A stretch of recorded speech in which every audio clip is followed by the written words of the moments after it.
천사가 이르되 마리아여 무서워하지 말라. 내가 하나님께 은혜를 입었느니라. 보라, 내가 잉태하여 아들을 낳으리니 그 이름을 예수라 하라. 그가 큰 자가 되고 지극히 높으신 이의 아들이라 일컬어질 것이요 주 하나님께서 그 조상 다윗의 왕위를 그에게 주시리니 영원히 야곱의 집을 왕으로 다스리실 것이며 그 나라가 무궁하리라. 마리아가 천사에게 말하되 나는 남자를 알지 못하니 어찌 이 일이 있으리이까. 천사가 대답하여 이르되 성령이 내게 임하시고 지극히 높으신 이의 능력이 너를 덮으시리니 이러므로 나실 바 거룩한 이는 하나님의 아들이라 일컬어지리라. 보라, 내 친족 엘리사벳도 늙어서 아들을 배었느니라. 본래 임신하지 못한다고 알려진 이가 이미 6달이 되었나니 대저 하나님의 모든 말씀은 능하지 못하심이 없느니라. 아멘. 지난주에 세례 요한의 출생, 그것에 관한 말씀을 나누었습니다. 요한은 왕의 앞에 가는 전령의 역할을 맡았었다. 그래서 예수님보다 먼저 왔었다라고 하는 말씀을 우리가 나누었는데요. 예수님 오시기 전에 전령으로서 이 세상에 왔던 세례 요한, 그가 출생하고 그가 그 사역을 이루어 가는 것, 그것도 사람의 힘으로 사람의 뜻으로 될 수 있는 것이 아니라 하나님의 전능하신 능력으로 이루어가는 일이라는 사실을 알려주셨습니다. 그래서 그것을 하나님께서 하신다라는 사실을 누가 보든지 알 수 있도록 그 쓰임을 받는 사람이 바로 나이가 너무 많이 들어서 이제는 아이를 낳을 수 없게 되었던 한 부부를 통해서 이루어 가시는 것을 우리가 지난 시간에 말씀을 통해서 보았습니다. 목사님, 어제 일 같으면 제가 기억을 잘 하는데 일주일 전에 말씀을 그렇게 하시면 제가 기억이 잘 안 나요. 그러실 수도 있으실 텐데요. 지난주 말씀하고 오늘 말씀은 이렇게 한 줄처럼 이렇게 쭉 이어지는 말씀입니다.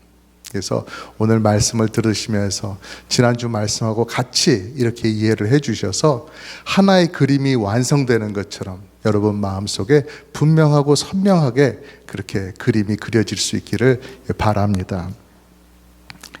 그래서 이렇게 앞에 가는 전령으로서의 세례 요한, 그리고 그 뒤에 오시는 위대한 왕이신 예수님, 이렇게 짝지어져 있기 때문에 가브리엘 천사가 나타나서 사가랴 제사장에게, 마리아에게 그 아이가 탄생할 것, 아이가 출생할 것을 얘기하는 모습도 비슷하고요. 또 그리고 믿을 수 없는 이 놀라운 일에 대해서 사가랴 제사장도 마리아도 반응하는 것이 비슷하다라는 것을 우리가 볼 수가 있습니다. 먼저 마리아에게 나타나서 가브리엘 천사가 이 아이가 어떤 분이라고 하는 사실을 보여주는 그 부분부터 말씀을 보겠습니다. 32절에 그가 큰 자가 되고 지극히 높으신 이의 아들이라 일컬어질 것이다, 이렇게 말씀을 합니다. 태어날 아기가 위대한 분이시다, 위대한 자로 이 세상에 나타나게 될 것이다 라고 말씀을 하시는데, 어느 정도냐, 그분이 얼마나 위대하시냐, 지극히 높으신 자의 아들이라고 하는 것입니다. 지극히 높으신 자는 누구를 말하는 거예요? 여호와 하나님을 말씀하는 것이죠. 그러니까 아기로 태어나지만, 한 명의 아기인 것, 평범한 사람으로 보이지만 사실 이분이 하나님의 아들이라고 그렇게 말씀을 하고 있는 것입니다. 그분이 당신의 아들 마리아의 아기로 태어난다라고 하는 놀라운 사실이죠. 근데 여러분, 여러 이단들이나 또 여호와의 증인들 또는 예수님을 알지 못하는 분들은 바로 이 말씀에서 걸려 넘어지는 것입니다. 그가 큰 자가 되고 위대한 분이 되고 하였으니까 지금은 아니다라는 것이죠. 나중에 그렇게 된다라고 그렇게 보는 것입니다. 태어날 때는 평범한 사람이었지만 나중에 다듬어져서 그가 세상에서 뭔가 수련을 많이 하고 공부를 많이 하고 좋은 선배들을 만나서 그가 그런 사람으로 다듬어져 간다. 나중에 하나님께서 그를 선택해서 사용하신 것이다. 이런 식으로 생각을 하게 되죠. 또 뒤에 보면 지극히 높으신 이의 아들이라 일컬어질 것이다 하는 이 말씀 속에서 그렇게 불려질 것이다 라고 하니까 사실은 그렇지 않다라고 얘기를 하는 것입니다. 아닌데 사람들이 뭔가 잘못 알아서, 아니면 사람들이 너무 좋게 보아주어서 하나님의 아들이다라고 칭송을 한다라는 것이죠. 그 사람들은 그렇게 주장을 합니다. 여러분, 사람들을 넘어뜨리는 사탄의 공격 어떻게 드러나고 있습니까? 먼저는 하나님의 말씀을 가지고 하나님을 오해하도록 만들지요. 하나님과의 관계가 끊어지도록 그렇게 말씀을 가지고 그렇게 사람들의 마음을 뒤집어 놓습니다. 그리고 그 다음에 사람들을 또 타겟으로 삼아서 공격을 합니다. 사람들이 온전한 말씀을 이해하지 못하도록 그렇게 해요. 그 진리의 말씀인데, 성경 말씀은 진리의 말씀인데 그것을 다 뒤집으면 너무나 표가 나니까 조금씩 여기저기를 살짝 비틀어 가지고 온전히 진리 안으로 들어가지 못하도록 그렇게 방해를 한다는 것이에요. 구원자 예수님을 만나지 못하게 하는 거예요. 그런 것을 우리가 성경의 한 부분 볼 수 있는데요, 바로 창세기 말씀이지요. 하나님께서 말씀하셨습니다. 동산 각종 나무의 열매는 네가 임으로 먹어라, 네가 마음대로 먹어라, 단지 선악을 알게 하는 나무의 열매만큼은 먹지 말아라, 그렇게 말씀을 하셨어요. 그런데 뱀이 어떻게 묻습니까? 사탄이 어떻게 이 말씀을 뒤틉니까? 뱀이 여자에게 물어 이르되 하나님이 참으로 너희에게 동산 모든 나무의 열매를 먹지 말라 하시더냐? 라고 하는 말로 물으면서 사람들의 마음을 헤집어 놓고 있던 것이었죠. 이렇게 해서 최초의 인류였던 아담과 하와가 실족하여서 타락하게 되었던 것입니다. 이런 것에 우리가 생각을 하면서 말씀을 볼 때 오늘 말씀 얼마나 강력한 진리의 선포인지를 모릅니다. 예수님은 바로 이런 분이시다. 예수님은 하나님의 아들로서 이 세상에 오시는 분이시다 라고 하는 그 사실을 우리에게 분명하게 가르쳐주고 있잖아요. 여러분, 하나님의 아들이신 예수님께서 이 세상에 사람이 되셔서 오신다는 것, 처녀인 마리아의 몸에서 태어난다고 하는 이 사실, 이건 기독교의 핵심 중에 핵심이고요, 첫 단추와도 같아요. 여기서 흔들려버리고 이것을 오해하게 되면 기독교는 다 무너지는 것이죠. 기독교를 온전히 믿을 수 있는 그런 성도가 될 수가 없다라는 사실입니다. 만일 평범한 사람들이 오해를 해가지고 예수님이 아무것도 아닌데 평범한 사람이고 조금 뛰어난 정도에 불과한데 사람들이 착각해서 아, 이분이 하나님의 아들이시구나, 이렇게 생각을 한다고 한다면, 여러분, 그게 뭐가 중요해서 지금 하나님께서 천사를 보내서 야, 그런 아이가 태어난다 하고 미리 알려주겠어요? 그럴 일이 아니잖아요. 야, 사람들이 너의 아들을 보고 하나님의 아들이라고 막 칭송하고 그럴 줄 모르지만 너만큼은 알고 있어라, 그거 아니라는 거 너만큼은 알고 있어라, 이거 얘기해 주기 위해서 가브리엘 천사를 또 보내시냐, 이것이에요. 그럴 이유가 없잖아요. 왜 그런 것들을 그렇게 하시고 왜 성경에 그런 것을 기록을 하시느냐? 예수님이 하나님의 아들이심이 분명하고 그가 놀라운 하나님의 일들을 이루시는 메시아요 구원자이시기 때문에 그렇게 기록을 하고 알려주시는 것입니다. 이건 부인할 수가 없는 사실이죠.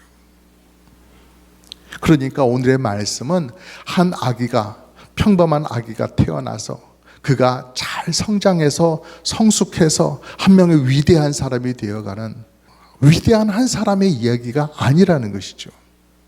야, 우리도 잘만 하면 그런 사람이 될 수 있다, 지금 그런 얘기를 하는 것이 아니죠. 하나님의 아들께서 이 세상에 오신다는 그 얘기를 하고 있는 것입니다.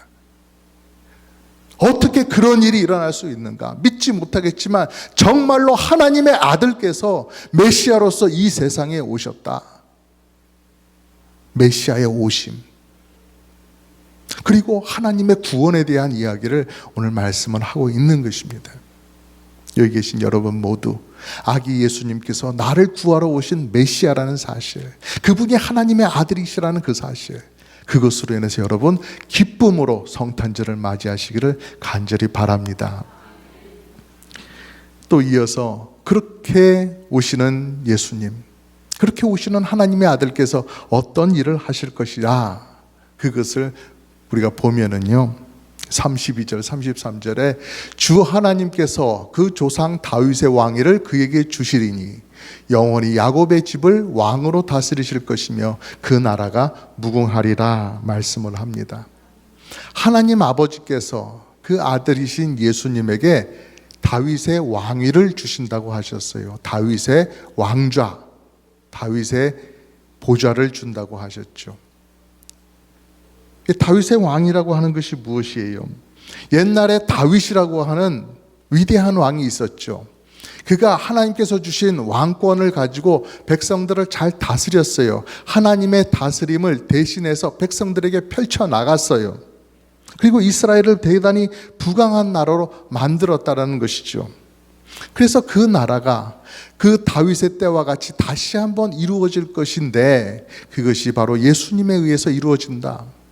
그리고 그것은 이스라엘을 하나님의 통치 아래서 번영하게 되는 나라를 이루어 간다. 그 왕권을 가리키고 있는 것입니다. 그 다윗의 왕권을 사용하는 그 메시아가 올 것이다 라는 그 말씀을 이루신다는 거죠. 이게 아무에게나 이루어질 수 있는 일이 아니었어요. 더더군다나 지금 이스라엘은 로마의 식민지로 있는 그때였잖아요. 그래서 선지자들을 통해서 그 일은 아무나 할 수 있는 일이 아니고 오직 메시아 한 분을 통해서 이루어지게 된다라고 예언이 되어 왔거든요. 그런데 지금 가브리엘 천사는 그 메시아가 누구라고 하는 거예요? 하나님의 아들로 오시는 예수님, 바로 그분이 그 메시아의 역할을 이루어 나가실 것이다, 수행하신다, 그것을 알려주고 있는 것입니다. 그리고 그분은 야곱의 집, 즉 이스라엘을 영원히 다스리실 것이다. 그 나라는 끝나지 않는 나라이다, 끝이 없는 영원한 나라라고 전하고 있는 것입니다. 여러분, 아무리 위대한 왕이라고 할지라도 우리가 역사 속에서 보면 한 50년 통치하면 잘 통치한 거예요. 길게 통치한 것이지요. 아무리 잘해도 그렇게 더 이상 할 수가 없는 것을 보게 됩니다. 사람의 수명이라고 정해져 있는 것이니까요. 아무리 잘 나라를 세우고 기틀을 잘 닦아서 그 이후에도 계속해서 그렇게 그 시스템 안에서 번영할 수 있도록 기틀을 만들 수는 있겠지요. 그렇게 해서 100년, 200년, 300년 쭉 이렇게 진행된다고 해서 옛날에 그 왕이 참 잘했다라고는 말할 수 있겠지만 그 왕이 지금도 다스리고 있다라고 말할 수는 없는 것 아니겠어요?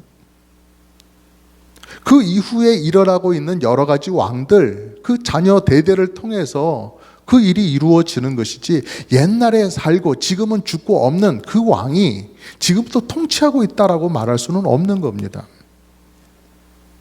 그렇기 때문에 그분께서, 하나님 그 메시아께서 야곱의 집을 영원히 다스리신다, 이 말씀은 무엇이에요? 그분이 영원히 살아계신 분이시기 때문에, 그분이 영원한 하나님의 아들이시기 때문에 그 일이 가능하다라고 말하고 있는 것이죠. 다른 세상의 위대한 왕을 말씀하고 있는 것이 아니에요. 영원히 그분이 살아계시기 때문에 그분은 영원히 다스리신다. 그래서 그분의 나라가 끝이 없다, 무궁하다, 그렇게 말씀하고 있는 것입니다. 실제로 예수님은 영적인 이스라엘, 즉 교회를 지금도 다스리고 계십니다. 우리가 그래서 그분의 다스림 속에서 살아가고 있는 것이에요. 우리가 날마다의 교회 생활을 통해서 그분의 다스리심을 우리가 몸소 경험하고 있는 거예요. 잘 경험하고 있는 것이지요. 여러분, 예수님의 영원한 통치, 예수님의 나라, 그 남의 이야기가 아니에요. 어디선가 되시고 있겠지, 나는 잘 모르겠는데 저 멀리 다른 나라, 다른 교회에서 이루어지고 있나 보다, 그게 아니죠. 바로 여기 지금 내가 있는 곳에서 주님의 통치가 이루어지고 있는 거예요. 성령님께서 우리를 거듭나게 하셔서 하나님의 나라 안으로, 예수님의 권세 아래로 우리가 들어가게 그렇게 만들어 주셨어요. 우리의 구원이라고 하는 것은 그저 구원의 문턱, 그 하나님 나라의 문턱만 밟고 서 있도록 그렇게 만들어 주시는 것이 아니에요. 만약 그것으로 우리의 신앙생활이 전부라고 한다면 얼마나 허무하겠어요. 뭔가 더 있을 줄 알았는데 이게 전부야? 이것만 하면 되는 거야? 끝난 거야? 이러지 않겠어요? 마치 큰맘 먹고 이 킹크랩이라고 하는 이따만한 녀석을 샀는데, 여러분 보신 적 있으시죠? 킹크랩, 이쪽 다리서부터 저쪽 다리까지 막 이따만해요. 막 몸통은 한 이만하고 다리가 이만. 이런 걸 딱 사와가지고 큰맘 먹고 이제 우리 먹자 해가지고 막 솥에 넣고 쪘는데 이 껍데기를 까보니까는 속이 텅텅 비었어요. 뭐 살코기가 뭐 한 숟가락밖에 안 나와요. 얼마나 실망이 되겠어요. 그렇지만 우리 주님께서 주시는 성도의 삶, 하나님 나라 안에서 주님의 통치를 받고 사는 그 삶은 그렇게 텅텅 빈 것이 아니라 속이 꽉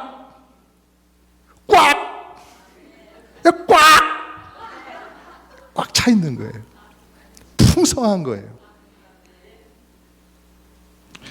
여러분, 그런 일이 어떻게 우리에게 일어날 수가 있습니까? 왜 하나님께서 우리를 구원해 주셨어요? 왜 우리에게 영원한 생명을 주셨어요? 구원받아서 그 영원한 생명 가지고 예수님의 다스림 안에서 평화와 기쁨을 누리며 행복하게 살으라고, 영원토록 살라고 우리에게 구원과 영원한 생명을 주신 거잖아요. 영원한 생명 가지고 다른 거 하는 것이 아니라 주님의 다스리심 아래 제대로 예수님 닮아가면서 제대로 한번 살아보라고 그 기회를 우리에게 주시는 거예요.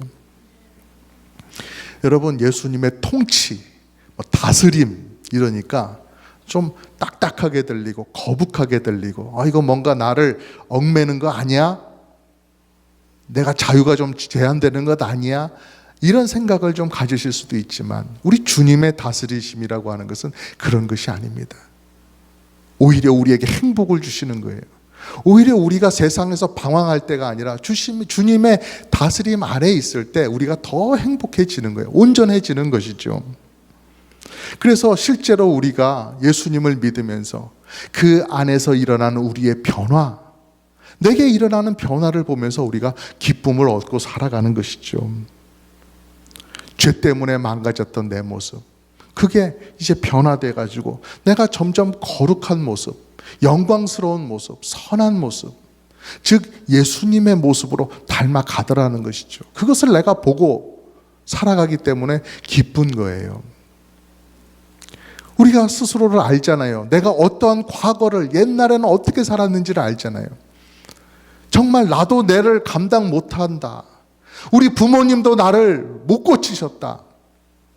그런데 내가 예수님을 믿고 나니까 내가 말씀 따라서 올바르게 살기를 자처하는 사람이 되더라는 것이죠. 예전에는 정말 누더기 같고 냄새나는 옷 같은 그런 꼴이었는데 예수님을 믿고 나니까 내가 깨끗하고 아주 영광스러운 그런 새 옷을 입은 사람으로 점점 변해 가더라는 것이죠. 그런 기쁨이 우리 안에 있는 것입니다. 하나님의 아들께서 우리에게 이런 기쁨 주시려고 오신 거예요. 그래서 우리가 크리스마스 때 나누는 기쁨은요, 다른 이 세상의 것으로 오는 기쁨이 아니에요. 우리 구주 예수님을 인해서 우리에게 충만해지는 그런 기쁨이죠. 우리는 한 게 없지만 예수님께서 다 모든 걸 마련해 주셨어요. 우리가 구원받아서 주님의 나라 안으로 쑥 들어갈 수 있도록, 저 언저리에서 문 밖에서 삐쩍거리고 서 있는 게 아니라 주님의 나라 안으로 자유롭게 담대하게 쑥 들어갈 수 있도록 그렇게 우리를 불러주시는 풍성한 초대, 영광스러운 초대라고 하는 사실입니다. 모든 것을 값없이 허락하신 주님의 은혜, 선물, 이것으로 인해서 여러분의 기쁨이 가득하시기를 주님의 이름으로 축복합니다. 또 말씀을 보면은요, 이 사가랴 제사장에게 아들이 태어날 것이다 라고 말했을 때 사가랴 제사장이 깜짝 놀라서, 아니 어떻게 그런 일이 우리 부부에게 일어날 수 있습니까? 그랬던 것처럼 마리아에게도 너에게서 하나님의 아들이 태어난다 라고 그 탄생을 예고했을 때 마리아도 어땠어요? 깜짝 놀랐습니다. 34절 말씀에 보니까 마리아가 천사에게 말하되 나는 남자를 알지 못하니 어찌 이 일이 있으리이까? 이런 일이 일어날 수 없는데요 하는 것이죠. 사실 내게서 태어날 아기가 메시아다, 그것도 놀라운데 더 나아가서 그분이 하나님의 아들이시다, 영원히 다스리실 하나님의 아들이시다 라는 소식을 알려주었으면 이보다 더 영광스러운 일이 없겠죠. 그런 이야기를 들으면 아이 좋아라 하면서 막 박수를 치고 자랑해야지 하면서 막 문을 열고 온 동네 방네를 뛰어다니면서 들어보세요, 내게 이런 일이 일어난대요 하고 자랑할 것 같은데 마리아는 그렇지 않다는 거예요. 아니 어떻게 그런 일이 내게 일어날 수 있습니까? 믿지 못하는 것이죠. 믿을 수 있는 말이 아니었던 거예요. 너무나 큰 말씀이에요. 지금 이 말씀을 받고 있는 마리아의 상태가 어때요? 요셉과 정혼만 한 상태였어요. 지금 결혼해서 같이 살고 있는 상태가 아니었어요. 우리 나중에 결혼하기로 합시다 라고 혼인을 약속만 해놓은 상태였어요. 약혼만 한 상태이지요. 그러니까 자기에게 태어날 아기가 어떤 사람인 거는 둘째치고 지금 당장 임신이 안 되는 상태인데 임신이 된다, 이제 곧 출산을 한다라고 하니까 얼마나 놀라운 일이겠어요. 어떻게 내게 이런 일이, 이런 불가능한 것인데 그것은 어떻게 그런 일이 있을 수 있겠습니까? 라고 묻지요.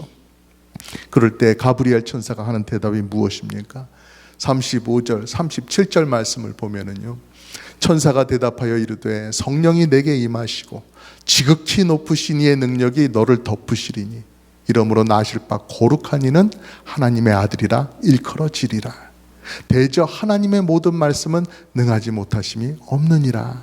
아멘. 앞서 사가랴 제사장에게 대답을 주었던 것과 마찬가지죠. 사람의 상식으로는 될 수 없는 일이다. 지금까지 한 번도 본 일이 없고 한 번도 그렇게 된 일이 없다. 하지만 하나님의 전능하신 능력이 일하고자 이루시고자 하신다면 되는 일이다. 하나님께서 하신다고 하셨다. 그러니 믿고 그렇게 될 줄 알아라. 될 줄 믿고 받아들여라 라고 하는 그러한 말입니다. 안 되는 일이에요. 그러나 하나님께서 하신다고 하시면 되는 일이라는 것입니다. 여러분, 이 아기 예수님께서 이 세상에 태어나는 것, 이것도 전능하신 하나님의 능력으로 하셨던 일임을 믿으시기를 바랍니다. 구원은 이렇게 전능하신 하나님의 능력 가운데 일어나는 일이에요. 얼마나 장엄한 역사입니까? 이 집에서도 일어날 수 있고 저 집에서도 일어날 수 있고 누구든지 할 수 있는 그런 일을 하시는 게 아니에요. 사람들이 한 번도 본 적이 없고 들어본 적도 없는 놀라운 일을 하시는 거예요. 이것이 하나님께서 하셨구나라는 사실을 분명히 알 수 있도록 해 주시는 거예요. 성령이 너에게 임하시고 지극히 높으신 이의 능력이 너를 덮으실 것이다. 그렇게 함으로 일이 이루어질 것이다. 말씀하시는 것이죠. 우리를 구원하시기 위해서 놀라운 일을 행하셨습니다. 처녀의 몸에서 하나님의 아들이 태어나는 그 놀라운 일들을 행하신 것이에요. 하나님께서 그렇게 하지 않으시면 어떻게 됩니까? 누가 한 사람 나서서 왜 그렇게 하지 않으십니까? 라고 비난할 수가 있습니까? 불평할 수가 있습니까? 하나님께서 그렇게 하지 않으셔도 됐을 거예요. 그러나 하나님은 스스로 그렇게 하신다는 것이죠. 구원의 일들을 계획하시고 하나님의 자녀를, 하나님의 아들을 우리를 위해서 대신 맞바꾸어 주시려고, 우리의 당할 고난을, 우리의 당할 처벌을 예수님께서 대신 당하게 해주시려고 그 아들을 내어주시는 거예요. 하나님께서 자발적으로 그렇게 하시는 것이죠. 우리를 사랑하시니까요. 이것이 하나님의 큰 사랑입니다. 영어로 하면 무슨 말이에요? Amazing Grace가 되는 거죠. 예전에 내 모습을 보면 그래요. 내가 좀 힘이 있으면 어떻습니까? 다 나를 위해서 살려고 해요. 내가 그 힘 가지고 누구를 돕는다, 누구를 위해서 희생을 한다? 내가 왜? 누가 좀 당신의 그 힘으로 저를 좀 제발 도와주세요 라고 부탁을 하면 내가 왜? 그럴 이유가 없는 것이죠. 나 살기도 바빠. 반대로 내가 어려운데 저 힘 있는 사람이 나를 안 도와준다. 그럼 우리 마음에 어떤 마음이 생겨요? 전 나쁜 놈의 새끼. 그런 생각이 막 솟구친단 말이에요. 그랬던 내가 나 같은 죄인 구하려고 이 세상에 오신 하나님의 아들 예수님을 바라보면서 내 마음이, 내 완악함이 무너지더라는 것이죠. 나 자신만 위해서 살려고 하고 내 마음에 이끌리는 대로 죄악을 따라서 갔던 내 발걸음, 그것이 이제 멈춰지고 예수님 앞에 무릎을 꿇게 되는 것입니다. 불쌍한 영혼들, 내 주변에 있는 불쌍한 딱한 처지에 있는 사람들, 그 사람들을 위해서 내가 해줄 수 있는 것이 무엇인가? 내가 그들에게 어떻게 정말 복음을 전하고 구원의 길을 전하고 그들을 진정으로 영육간에 도와줄까 하는 그것이 내 마음을 사로잡는 삶의 목적과 이유가 된다고 하는 사실이죠. 누구 때문에 이런 변화가 일어나는 거예요? 예수님 때문에 그런 것이죠. 바라기는 돌아오는 크리스마스마다 우리가 예수님을 바라보면서 우리가 받은 그 은혜를 생각하면서 예수님 앞에 온전히 무릎 꿇을 수 있기를 간절히 바랍니다. 주님의 진실한 사랑 우리가 다 받았잖아요. 그 사랑에 보답해서 우리도 주님을 진실된 마음으로 사랑하는 것, 그 사랑하는 것, 그것이 우리 삶의 진정한 목표가 되고 우리의 바람과 기도의 제목이 되기를 간절히 바랍니다. 성령이 임하시고 지극히 높으신 자의 능력이 덮으셨던 그 마리아처럼 우리도 성령님과 함께 동행하면서 성령님의 손에 붙들려서 우리 주변과 이 세상에 우리 주님의 사랑 전하고 섬기고 그렇게 살아갈 수 있는 우리 모두가 되기를 간절히 바라며 주님의 이름으로 여러분을 축복합니다.